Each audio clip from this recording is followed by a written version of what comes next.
Hello friends, welcome my YouTube channel. दोस्तों, आज के इस वीडियो में हम जीके एंड जेएस के कुछ मोस्ट इंपॉर्टेंट क्वेश्चन देखेंगे जो आपके सभी आने वाले एग्जाम के लिए महत्वपूर्ण है। तो इसलिए वीडियो पूरा एंड तक देखते रहिए। तो चलिए आज का वीडियो शुरू करते हैं। तो यहाँ पर आज का पहला क्वेश्चन है, निम्न में से किस स्थान पर गुरुत्वीय त्वरण शून्य होता है। तो देखिए, अगर आपको पहले से किसी क्वेश्चन का आंसर पता है तो आप नीचे कमेंट बॉक्स में बता सकते हैं और वीडियो लास्ट में बताना है कि आपने कितने क्वेश्चन के राइट आंसर दिए। तो देखिए, जो गुरुत्वीय त्वरण होता है यानी कि स्मॉल जी होता है, ये शून्य कहाँ पर होता है, तो पृथ्वी के केंद्र पर शून्य होता है। तो इसका आंसर क्या हो जाएगा, ऑप्शन डी हो जाएगा। पृथ्वी के केंद्र पर गुरुत्वीय त्वरण शून्य होता है। बात करें ध्रुवों पर, तो ध्रुवों पर गुरुत्वीय त्वरण सबसे अधिक होता है और भूमध्य रेखा पर सबसे कम होता है। तो आपको तीनों पॉइंट याद रखने हैं, पृथ्वी के केंद्र पर शून्य, ध्रुवों पर सबसे अधिक, भूमध्य रेखा पर सबसे कम। चलिए नेक्स्ट क्वेश्चन देखते हैं। द्रव अवस्था में पाई जाने वाली धातु कौन सी है। तो इसका आंसर ऑप्शन बी हो जाएगा, पारा। इसे मरकरी भी कहा जाता है। तो देखिए, मरकरी यानी कि पारा द्रव अवस्था में पाई जाने वाली एकमात्र धातु है जिसकी परमाणु संख्या कितनी होती है, 80 होती है। लेकिन अगर आपसे यहाँ से पूछा जाए कि द्रव अवस्था में पाई जाने वाली एकमात्र अधातु कौन सी है, तो यह धातु है ब्रोमीन यानी कि Br, जिसकी परमाणु संख्या 35 होती है। तो आपको दोनों पॉइंट याद रखने हैं। चलिए अगला क्वेश्चन देखते हैं।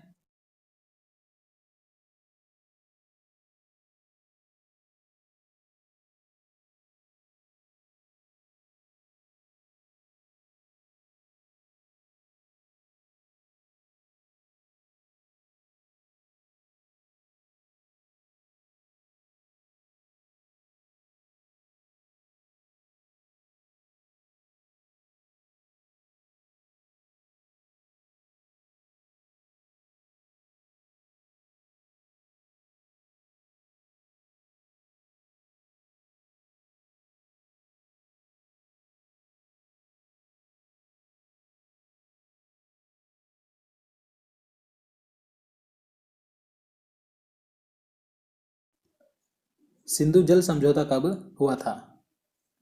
तो इसका आंसर ऑप्शन ए हो जाएगा 1960 में। तो देखिए, 19 सितंबर 1960 को भारत और पाकिस्तान के बीच कराची में सिंधु जल समझौता हुआ था। देखिए, इस सिंधु जल समझौते में भारत के प्रधानमंत्री पंडित जवाहरलाल नेहरू और पाकिस्तान के राष्ट्रपति अयूब खान ने इस समझौते पर हस्ताक्षर किए थे। देखिए, इस समझौते में 6 नदियों को लेकर यह समझौता किया गया था, जिसमें कि ब्यास, रावी और सतलज नदी के पानी का नियंत्रण भारत को दिया गया था और सिंधु, चिनाब, झेलम नदी के पानी का नियंत्रण पाकिस्तान को दिया गया था। तो आपको याद रखना है, सिंधु जल समझौता कब हुआ था, 1960 को। चलिए आगे देखते हैं।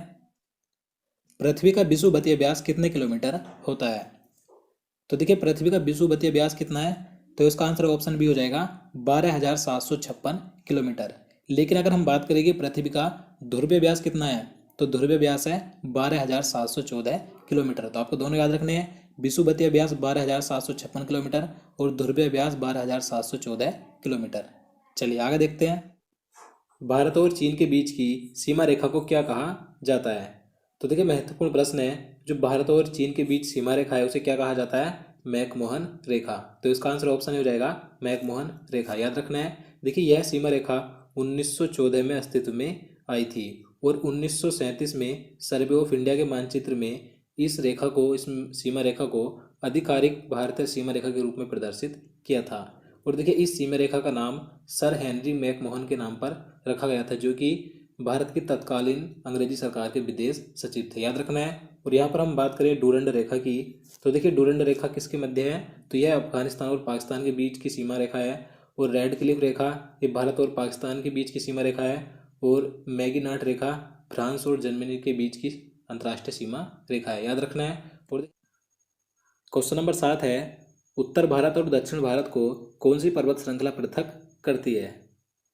तो इसका आंसर ऑप्शन सी हो जाएगा, विंध्य यानी कि विंध्याचल पर्वत श्रृंखला। तो देखिए, विंध्याचल पर्वत श्रृंखला भारत के पश्चिम मध्य में स्थित प्राचीन गोलाकार पर्वतों की श्रृंखला है, जो कि भारत उपखंड को उत्तरी भारत और दक्षिण भारत में अलग यानी कि दो भागों में बांटती है। तो उत्तरी भारत और दक्षिण भागों में कौन सी पर्वत श्रृंखला बांटती है भारत को, तो विंध्याचल पर्वत श्रृंखला। देखिए, विंध्याचल पर्वत श्रृंखला का विस्तार मध्य प्रदेश, गुजरात, उत्तर प्रदेश और बिहार में फैला है। देखिए, कई बार पूछा जाता है कि जो विंध्याचल पर्वत श्रृंखला है इसकी सबसे ऊंची चोटी कौन सी है, तो अमरकंटक है, जिसकी ऊंचाई 1048 मीटर यानी कि 3438 फीट है, याद रखना है। चलिए आगे देखते हैं। निम्न में से किस अधिनियम के अंतर्गत द्वैध शासन व्यवस्था लागू की गई थी? तो इसका आंसर ऑप्शन डी हो जाएगा भारत सरकार अधिनियम 1919 के तहत। देखिए द्वैध शासन व्यवस्था भारत सरकार अधिनियम 1919 के तहत लागू की गई थी। देखिए 1919 से पहले जो प्रांतीय सरकारें थीं तो उन पर केंद्र का पूर्ण नियंत्रण रहता था, लेकिन इस द्वैध शासन व्यवस्था को लागू करने के बाद स्थिति में परिवर्तन लाकर प्रांतीय सरकारों को उत्तरदायी बनाने का प्रयास किया गया। यानी कि इस अधिनियम द्वारा केंद्र व राज्यों के बीच यानी कि प्रांतों के बीच विषयों का बंटवारा किया गया है। तो आपको याद रखना है द्वैध शासन व्यवस्था किस अधिनियम के तहत लागू की गई थी? भारत सरकार अधिनियम 1919 के तहत। ये महत्वपूर्ण है, याद रखिएगा। और देखिए द्वैध शासन का जनक किसे कहा जाता है? तो लियोनेल कर्टिस को माना जाता है। और बंगाल में द्वैध शासन 1765 ईस्वी में किसने लगाया था? तो रॉबर्ट क्लाइव ने लगाया था। चलिए आगे देखते हैं। तराइन का द्वितीय युद्ध किनके मध्य हुआ था? तो इसका आंसर ऑप्शन ए हो जाएगा मोहम्मद गौरी और पृथ्वीराज चौहान। देखिए तराइन के दो महत्वपूर्ण युद्ध हुए, दोनों ही मोहम्मद गौरी और पृथ्वीराज चौहान के बीच हुए थे। देखिए पहला युद्ध, तराइन का पहला युद्ध 1191 में और दूसरा युद्ध 1192 में हुआ था। देखिए तराइन के प्रथम युद्ध में पृथ्वीराज चौहान ने मोहम्मद गौरी को हरा दिया था और तराइन के दूसरे युद्ध में यानी 1192 में मोहम्मद गौरी ने पृथ्वीराज चौहान को हरा दिया था। तो आपको याद रखना है। चलिए आगे देखते हैं। स्वयं को दूसरा सिकंदर यानी कि सिकंदर सानी कहने वाला सुल्तान कौन था? तो इसका आंसर ऑप्शन बी हो जाएगा अलाउद्दीन खिलजी।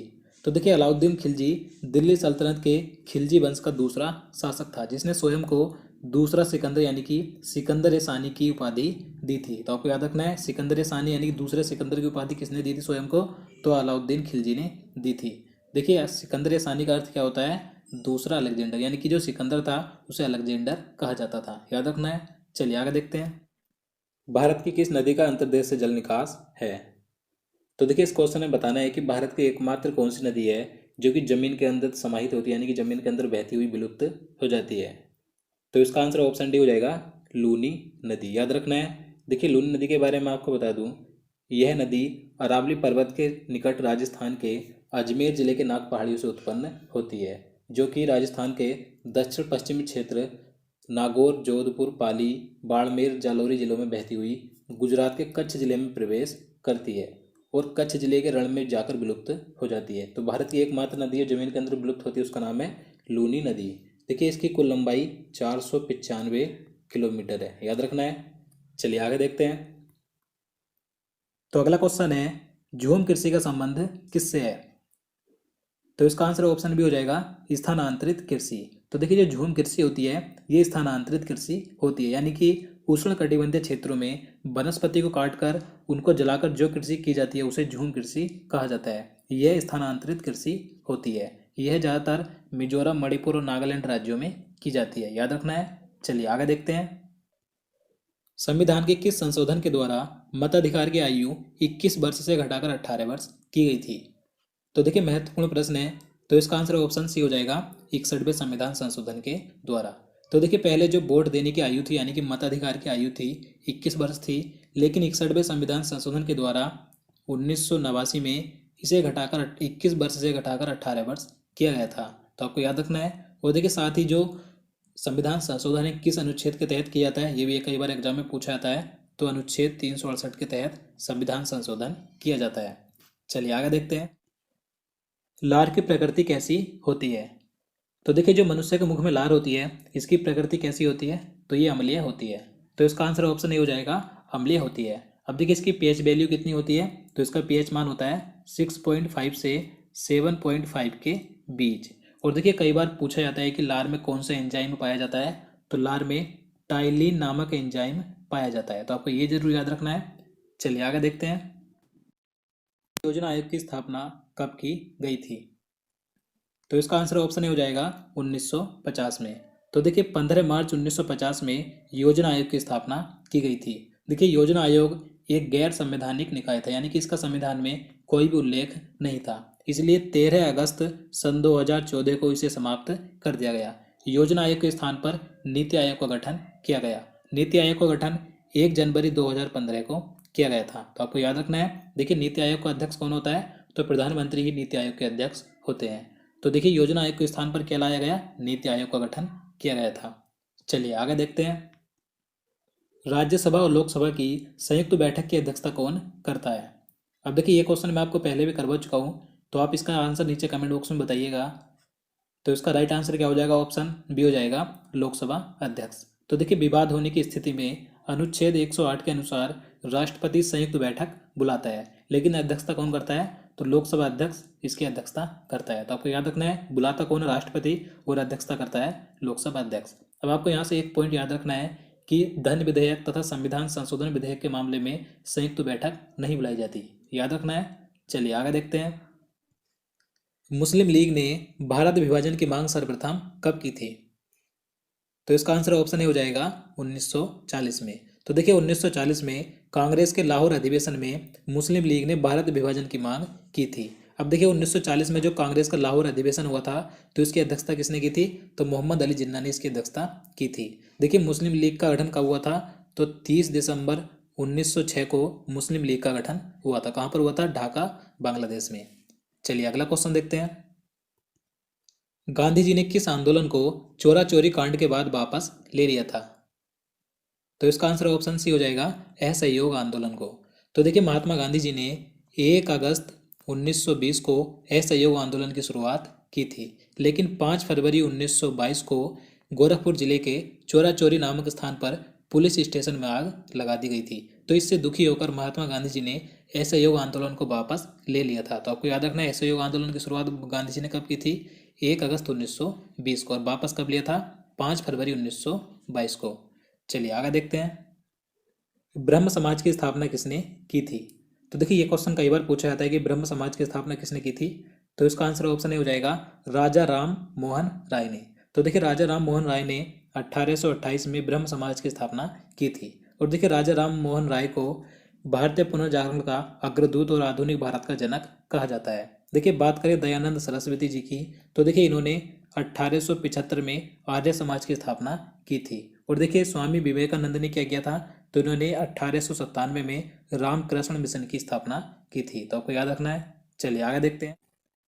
नंबर 20 है, खजुराहो के मंदिर किसके शासनकाल में बनाए गए थे?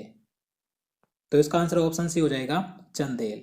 तो देखिए खजुराहो के मंदिर ये मध्य प्रदेश के छतरपुर जिले में स्थित हैं। तो इनका निर्माण चंदेल शासकों ने 950 ईस्वी से 1050 ईस्वी के मध्य कराया था। देखिए अब कई बार पूछा जाता है कि खजुराहो के मंदिर किस धर्म को समर्पित है? तो ये हिंदू धर्म और जैन धर्म को समर्पित है, याद रखना है। तो दोस्तों आज के लिए इतना ही। उम्मीद करता हूँ आपको वीडियो पसंद आया। अगर आपको वीडियो अच्छा लगा हो, आपके लिए हेल्पफुल हो, तो प्लीज़ वीडियो को लाइक और शेयर करना, साथ ही चैनल को भी सब्सक्राइब कर लेना। तो चलिए मिलते हैं नेक्स्ट वीडियो में। जय हिंद, जय भारत।